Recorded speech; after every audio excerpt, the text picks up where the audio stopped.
नाथ चलते आज आम छेना तरकारी करवा। छेना मुझे छिंडी रखी थी तो चकुड़ी देली टिके सुजी पकईकिना छाणीबा। चलत देखु मु छेना छाणी देली एमती पीस पीस करके छाणीदेवे। छाणी सारा पर आम मसला प्रस्तुत करवा। देखु मु छेना छाणी रखीदेली। देखु मु छेना तरकारी टिके जीरा नेली टिके बिना पियाज रसुण बनाऊँगी छेना तरकारी।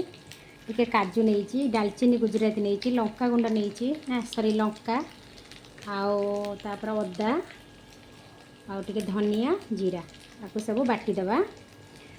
ताधरे टमाटो गोटे लाल लाल करके छाणी रखी ता सहित बाटीदेवा।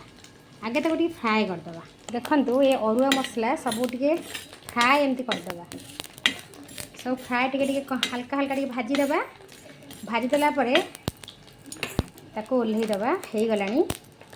देखु मसलाटा कर आनिली। ए चल मसला टे कषिदेवा।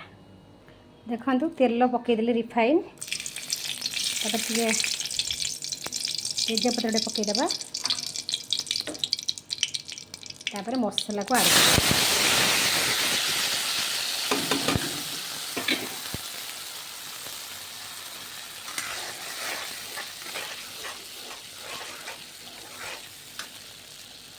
अगर सब बटा हो जाए खाली टिके करी पाउडर पड़ो।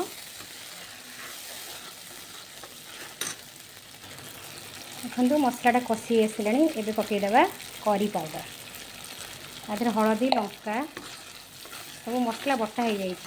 मसला तो देखी आपन को से मसलाटा अल्प अल्प टिके खाली कषि गला सिझा आलू गोटे पकईदेवा। देखु स्वाद अनुसार लुण पकईदेली।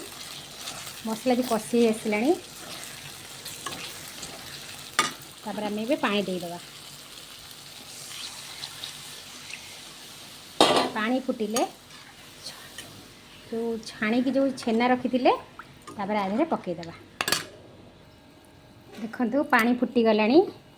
एबे आम छेना छाणी छेना को पकईदेवा। देखु छेना तरकारी हो गला। एबे आम धनिया पत्र पकईदेवा ऊपर हो गला छेना तरकारी।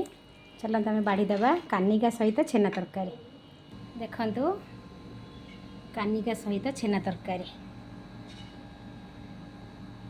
मो थालीटा किपरि होईची निश्चिंत कमेंट करी कहिबे।